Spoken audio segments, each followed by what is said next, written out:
러시아 군대가 우크라이나의 육상 군시설 83곳을 공격해 무력화하면서 침공 첫날 목표를 달성했다고 러시아 국방부가 밝혔습니다. 우크라이나 정부는 러시아의 침공으로 지금까지 우크라이나인 57명이 사망하고 169명이 부상당했다고 전했습니다. 미국 등 서방 국가들은 러시아의 우크라이나 침공을 비난하고 강력한 제재에 나섰습니다.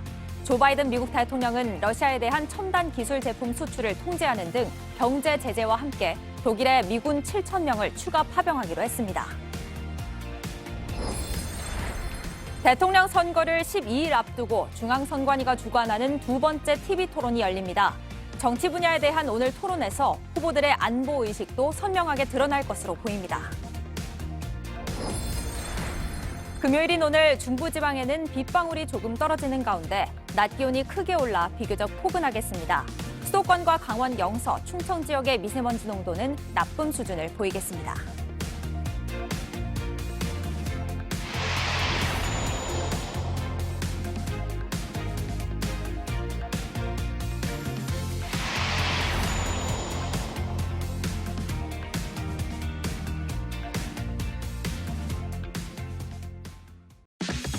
시청자 여러분 안녕하세요. 2월 25일 금요일 설레는 하루를 만드는 습관 아침엔입니다.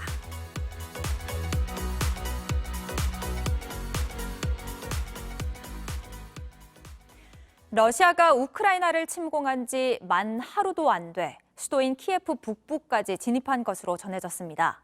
러시아군은 우크라이나 군기지 83곳을 무력화했다고 밝혔고 이 과정에서 우크라이나인 57명이 숨지고 169명이 다쳤습니다. 먼저 안의근 기자의 보도입니다. 러시아군이 우크라이나 수도 키예프를 향해 빠른 속도로 진격 중입니다. 우크라이나 국경 수비대는 러시아군이 키예프 북부까지 진입했고 다연장 로켓포 미사일 공격을 가하고 있다고 발표했습니다. 저공 비행하는 헬기가 키예프를 향해 날아오는 장면도 목격됐다고 외신은 전했습니다. 러시아군은 남부 크림반도와 흑해 연안, 동부 돈바스 지역 등에서도 미사일 공격을 벌이고 있습니다. 러시아 국방부는 우크라이나 군시설 83곳을 무력화했다며 침공 첫날 목표를 성공적으로 달성했다고 주장했습니다. 우크라이나 정부도 우크라이나인 57명이 사망하고 169명이 다쳤다고 밝혔습니다. 우크라이나 북부의 체르노빌 원전도 이미 점령당했습니다. 키예프 등 우크라이나 주요 도시 시민들은 피랑길에 나섰습니다. We are going to Cherkasy to our family to be together now in this not very safe time in Ukraine, but we will have a victory, I believe. 키예프에서 인근 공항을 겨냥한 폭발음을 듣고 피랑길에 나선 교민 김도순 씨는 폴란드 국경을 향해 이동 중입니다. 도로 곳곳이 피난민들로 정체 상태였다고 전했습니다. 한 8km에서 10km 정도 지금 행렬이 있답니다. 국경 건너기 위해서. 우크라이나 쪽 사람들이죠. 이제 저쪽 국경 넘어가려고. 김 씨는 우크라이나 국민들이 큰 충격에 빠졌다고 했습니다. 지금 너무 패닉 상태입니다. 우크라이나 국민들은. 설마가 사실로 지금 됐고 이것도 전 우크라이나 영토의 제일 중요한 군사시설 쪽으로는 다 공격을 해놔놓으니까 완전 지금 우크라이나 국민들은 패닉 상태입니다. JTBC 안희근입니다. 이런 상황에서 조 바이든 미국 대통령은 오늘 새벽 러시아에 대한 전 방위적인 제재안을 발표했습니다. 러시아의 주요 은행과 첨단 기술 등 경제 제재에 초점이 맞춰진 가운데 바이든 대통령은 푸틴의 야망이 우크라이나에 그치지 않을 것으로 봤습니다. 주요 7개국 G7 정상도 강력한 제재 패키지에 합의했습니다. 이어서 유미애 기자가 전해드립니다. 바이든 대통령은 우리 시간으로 오늘 새벽 백악관에서 대국민 연설을 했습니다. 우선 푸틴의 우크라이나 침공은 옛 소련 재건을 위한 첫 번째 행보로 봤습니다. He has much larger ambitions in Ukraine. He wants to, in fact, reestablish the former Soviet Union. That's what this is about. 구체적인 경제 제재안도 발표했는데 러시아의 주요 은행 제재와 반도체 등 첨단 기술 제품 수출 통제가 핵심입니다. We will limit Russia's ability to do business in dollars, euros, pounds, and yen to be part of the global economy. 유가 안정을 위해 전략 비축유도 방출합니다. 다만 이날 발표에는 푸틴에 대한 직접적인 제재는 포함되지 않았습니다. 관련 질문에 테이블에 있다고만 했습니다. 또 독일에 미군 7,000명을 추가 파병한다고 밝히면서도 미군이 우크라이나 영토 내에서 전투를 벌이지 않을 뜻을 밝혔습니다.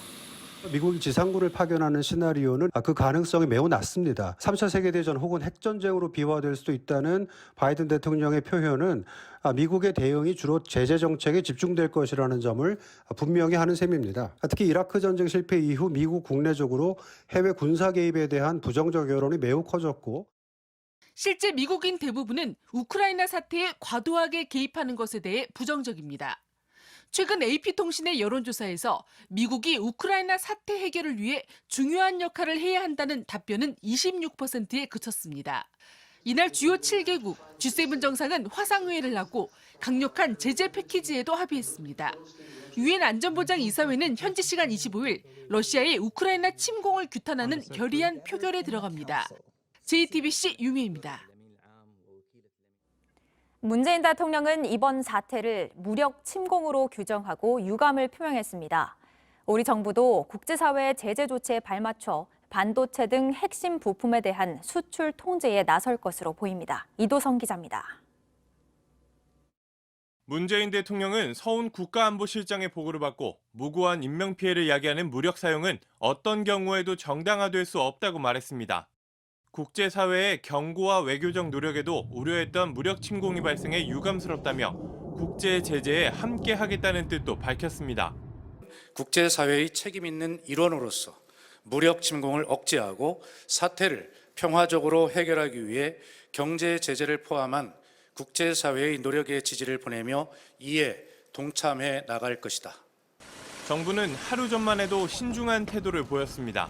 하지만 러시아가 본격적으로 무력을 사용하자 제재에 동참하겠다고 선언했습니다. 미국이 반도체 등 핵심 부품과 전자기기에 대한 수출 통제를 검토 중인 것으로 알려져 우리도 비슷한 방식을 취할 것으로 보입니다. 다만 독자 제재 가능성은 배제했습니다. 우리 국민에 대한 안전 확보에도 주력합니다. 현재 우크라이나에 체류 중인 우리 국민 64명 가운데 36명이 출국 의사를 밝혔습니다. 잔류를 희망하는 28명에 대해서도 최대한 철수를 설득하고 안전지역으로 이동시키는 등 조치를 하고 있습니다. JTBC 이도성입니다. 미국이 지난 16일을 침공 날짜로 예측했을 때 러시아는 가짜뉴스라며 강하게 반발했었죠. 탱크를 철수시키는 장면까지 보여줬는데요. 하지만 갑자기 포문을 돌려 우크라이나로 진격했습니다. 이유가 무엇이었을까요? 그리고 침공은 장기전으로 이어질까요? 정재윤 기자가 전망했습니다. 블라디미르 푸틴 러시아 대통령이 러시아군의 침공을 선언한 시각, 유엔 안전보장이사회는 긴급 회의를 하고 있었습니다. 푸틴 대통령에게 우크라이나 침공을 중단하라는 촉구가 이뤄지던 긴급 회의는 시작 20분 만에 의미가 없어져 버렸습니다. 국제사회가 푸틴 대통령에게 허를 찔린 겁니다. 또 러시아의 공격이 미국 동부 시간으로 늦은 저녁에 시작된 만큼 미국의 즉각적인 대응을 늦추려는 의도도 있는 게 아니냐는 관측도 나옵니다. 푸틴 대통령이 우크라이나 침공을 결정한 1차적 이유는 우크라이나가 서방의 집단 안보 체제인 북대서양 조약기구 나토 가입을 추진했기 때문입니다. 나토 가입 막는 것이 이제 제일의 어떤 그 외교안보적 목표인 것이고, 그리고 정치적으로는 이제 이와 같이 극단적인 어떤 그 반러 어떤 그 정권 내지는 정치 세력, 그 친서방주의자들을 소위 말하면 몰아내는. 러시아와 국경을 맞대고 있는 우크라이나가 나토에 가입하게 되면 러시아는 코앞에 적을 두게 됩니다. 미국과 유럽에 부대나 무기 등이 들어올 수 있게 되는 겁니다. 푸틴 대통령의 숨은 의도 때문이란 분석도 많습니다. 푸틴 대통령은 과거 소련의 영광을 되찾는 것이 목표라고 공공연히 밝혀 옛 소련의 구성국가였던 우크라이나를 넘보는 게 아니냐는 겁니다. 특히 재집권을 노리는 푸틴 대통령은 이번 침공이 국내 결속을 다지는 계기가 될 수 있을 걸로 보는 겁니다. 전문가들은 이번 사태가 장기화될 가능성도 있다며 미국 등의 군사 개입 여부를 예의주시하고 있습니다. JTBC 정지윤입니다. 사태가 길어지면 우리 시민들도 그 영향을 피부로 느낄 수밖에 없습니다. 러시아가 세계 3위 산유국인 만큼 당장 휘발유 값이 리터당 2,000원이 넘을 수도 있습니다. 또 우크라이나는 반도체 핵심 소재인 네온가스의 70%를 공급해서 재고가 부족해지면 반도체 생산에도 차질이 생길 수 있습니다. 이 소식은 정원석 기자가 보도합니다. 러시아의 우크라이나 침공 소식에 먼저 반응한 건 금융시장이었습니다. 코스피는 2.6% 급락했고 환율은 달러당 1,200원대로 뛰었습니다. 실물 경제도 벌써 영향을 받고 있습니다. 국내 휘발유 평균 가격은 리터당 1,745원을 넘겼습니다. 서울에선 1,800원 이하인 주유소는 찾아보기 어렵게 됐습니다. 운전하는 입장에서는 안 좋죠. 세계 정서도 더 안 좋아질 것 같아서 좀 아껴 쓰고 있어요. 그동안 러시아와 우크라이나의 충돌 가능성이 커지면서 국제 유가가 껑충 뛰었기 때문입니다. 브렌트유는 8년 만에 처음으로 배럴당 100달러를 돌파했습니다. 서방의 제재로 세계 3위 산유국인 러시아가 원유 공급을 못할 수 있다는 우려 때문입니다. 사태가 길어지면 국제 유가가 배럴당 120달러 수준까지 오를 수 있다는 관측까지 나옵니다. 글로벌 금융위기 직전하고 그다음에 저기 아랍의 봄이죠. 재정위기 그 부근으로 100달러 넘는 시기가 있었는데 그때 이제 리터당 2,000원을 넘었었거든요. 아마 2,000원에서 2,500원 정도? 그 정도가 아마 휘발유 가격이 형성되지 않을까. 기업들 사이에선 반도체 생산에 차질을 빚진 않을까 하는 우려가 나옵니다. 핵심 소재인 네온가스의 70%, 크립톤가스의 40%를 우크라이나가 생산하기 때문입니다. 이러자 한국은행은 올해 물가 상승률 전망치를 3.1%로 올렸습니다. 3%대를 전망한 것은 10년 만에 처음입니다. 러시아와 우크라이나 그 양국이 글로벌 원자재 시장에서 차지하는 비중이 상당히 높지 않습니까? 쉽게 생각하면 국내 물가 상승 압력으로 곧바로 이어질 가능성이 있고. 전문가들은 유가 안정을 위해 정부가 나서 미국이 전략 비축유를 풀 경우 동참하고 우크라이나 비중이 큰 반도체 소재는 대체 수입처를 서둘러 찾아야 한다고 지적합니다. JTBC 정원석입니다.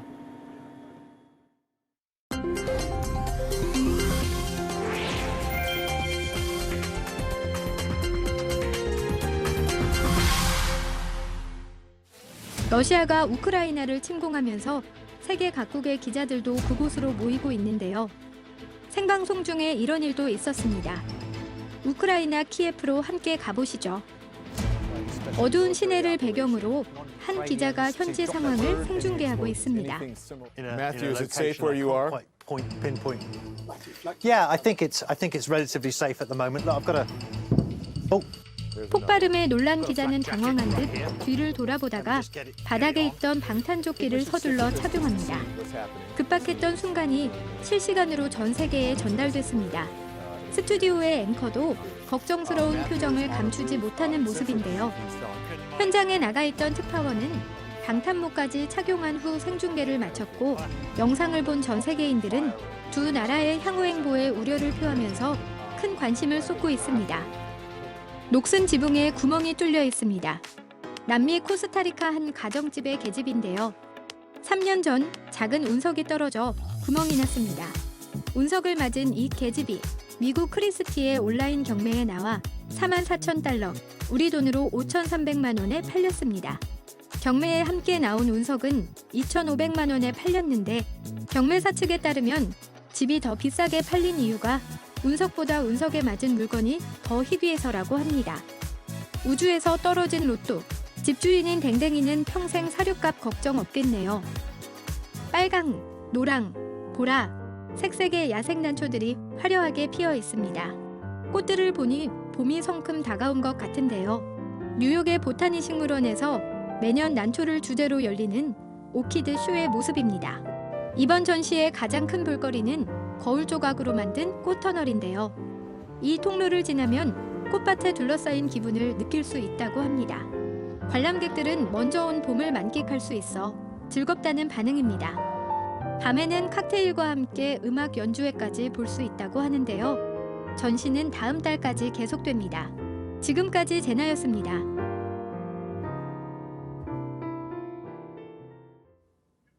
러시아의 우크라이나 침공은 12일 앞으로 다가온 우리나라 대선에도 영향을 미칠 것으로 보입니다. 초접전 판세에서 후보들의 안보관이 유권자들의 표심에 영향을 줄 수 있기 때문인데요. 일제히 입장을 밝힌 후보들은 오늘 선관위가 주최하는 두 번째 TV토론에서 맞붙습니다. 안지현 기자입니다. 긴급 안보경제연석회의를 주재한 민주당 이재명 후보는 러시아를 향해 강한 유감을 표명했습니다. 그러면서 전쟁과 평화 구도를 강조하며 그동안 사드 추가 배치나 선제 타격 등을 언급한 국민의힘 윤석열 후보를 향해 날을 세웠습니다. 지도자가 반드시 해야 할 일은 평화를 지키는 일입니다. 사드 배치, 선제 타격같이 안보를 정쟁화하는 이런 일들은 스스로 위기를 자초하는 일이기도 합니다. 윤 후보도 긴급 대책회의를 주재하고 러시아를 비판하며 한미 동맹 강화를 통한 정부의 대응을 강조했습니다. 그러면서 문재인 정부를 향해선 종전 선언에 대한 집착을 내려놓으라고 비판하며 정권 심판 여론의 지지를 호소했습니다. 말로만 외치는 종전 선언과 평화 협정이 결코 한반도의 평화를 보장해주지 않습니다. 정부는 종전 선언에 대한 집착을 내려놓고 한미 동맹과 국제사회와의 공고한 협력을 바탕으로 정의당 심상정 후보는 우크라이나 침공은 즉각 중단해야 할 전쟁 범죄라면서 아시아권에서도 결코 불가능한 시나리오가 아니기 때문에 평화로 갈 해법을 찾아야 할 것이라고 했습니다. 국민의당 안철수 후보는 정부 여당과 국민의힘을 모두 비판했습니다. 정부를 향해 눈치 보기로 일관하고 있다며 청와대와 여당이 대체 무엇을 하고 있느냐고 했고 국민의힘을 향해선 정치공학적 계산 외에 무엇을 하고 있는지 답답하다고 했습니다. 오늘 저녁 8시부터는 중앙선관위가 개최하는 두 번째 TV토론이 열립니다. 정치 분야를 주제로 하는 오늘 토론에서 4명의 주자의 안보 의식도 명확히 드러날 것으로 보입니다. JTBC 안지현입니다. 한편 여야는 안철수 쟁탈전을 벌이고 있습니다. 민주당은 개헌과 선거제도 개편을 꺼내들었는데 자세히 보면 안철수 후보에 대한 연대 제안입니다. 폭로전에 휩싸인 국민의힘도 막판 단일화 담판에 공을 들이고 있습니다. 이희정 기자가 보도합니다. 민주당 이재명 후보는 이번 대선은 혼자서 이기기 어려운 상황이라며 정치 교체의 기회로 만들자고 주장했습니다. 제3의 정치, 제3의 선택이 가능한 그런 정치 체제로 우리가 완전히 바꿔야 합니다. 진정한 정치를 교체하는 거 아니겠습니까, 여러분? 민주당은 개헌과 선거제도 개편 등을 담은 정치 개혁안도 내놨습니다. 2년 전 총선에서 비례대표용 위성정당을 만들었던 과오도 되풀이하지 않겠다고 했습니다. 실질적인 다당제를 구현하고 국회의원 선거에서 위성정당을 방지하는 연동형 비례대표제와 권역별 비례대표제, 또 중장기적으로 대통령 4년 중임제와 결선투표제 도입, 국무총리 여야 협의 추천 등을 약속했습니다. 윤석열 후보와의 단일화 결렬을 선언한 안철수 후보를 향한 제안으로 풀이되는데 정작 안 후보는 말을 아꼈습니다. 저는 들은 바 없습니다. 그렇게 소신이 있으면 그렇게 실행을 하시면 되지 않겠습니까? 국민의힘도 단일화 불씨를 살리기 위해 안 후보 측과 접촉을 시도하고 있습니다. 정권 교체라는 같은 목표를 바라보고 있는 안철수 후보에 대한 윤석열 후보의 생각도 이와 다르지 않습니다. 국민의힘 내부에선 국민의당과 폭로전을 주고받은 이준석 대표를 향해 자중하라는 목소리도 커졌습니다. 무엇보다 두 후보 간 담판 가능성에 기대를 걸고 있습니다. 투표용지 인쇄가 오는 28일 시작되기 때문에 이번 주말쯤 담판 가능성이 거론됩니다. 하지만 안 후보는 윤 후보와의 만남엔 선을 그었습니다. 어떤 연락도 받지 못했습니다. 지금 시간은 다 지났습니다. 그래서 제가 결렬 선언을 한 겁니다.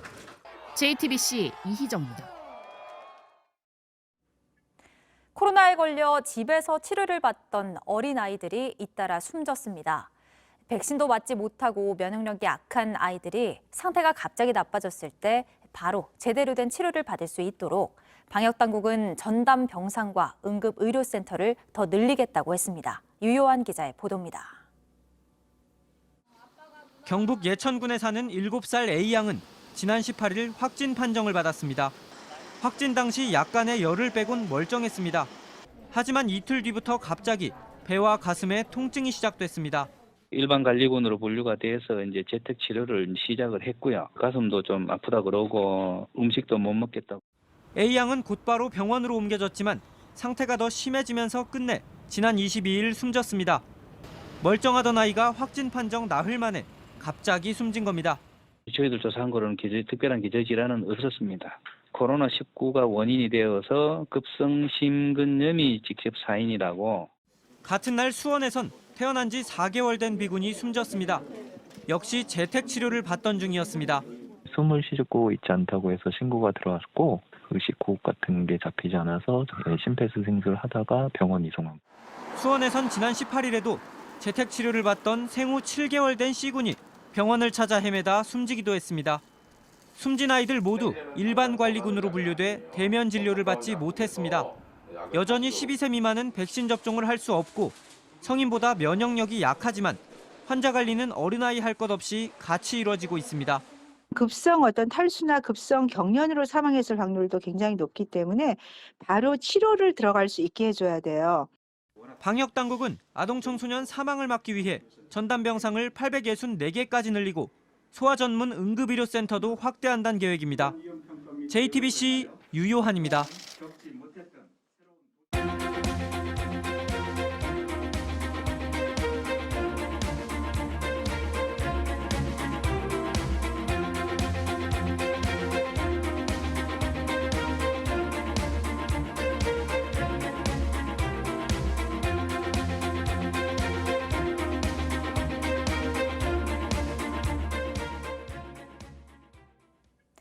천 세대의 TV 모니터를 쌓아올린 탑.